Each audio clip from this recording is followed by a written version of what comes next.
আজকের ব্লগটা চায়ের ধাবা থেকে শুরু করছি। কিছুদিন আগে আমরা উইকেন্ডে ভাবছিলাম কোথায় যাব। তো একদিন বেরিয়েই পড়লাম।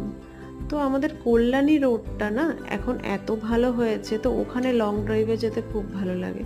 তো ওখান থেকেই যাচ্ছিলাম। যেতে যেতে শ্যামনগরের ওই দিকটা এই ধাবাটা না রাস্তার ওপরেই ছিল। তো ওখানে এত ভালো লাগছিল দেখতে, তো ওখানে বললাম চলো ওখানেই যাই। তো ওখানে গেলাম। এত ভালো ছিল না চায়ের ধাবাটা। দেখো ভেতরে কতটা সুন্দর জায়গা ছিল এবং একটা ছোট পার্ক টাইপেরও বলতে পারো, পার্ক ছিল।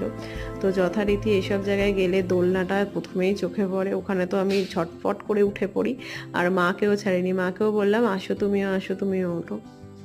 তো এই একটু চড়ে নিলাম। তারপর বললাম যে ছেলেটাকে দাও, ওকে নিয়ে দুজনে মিলে একটু দোলনায় চাপি। তো ওটাকে নিয়েও আমি চললাম। তারপরে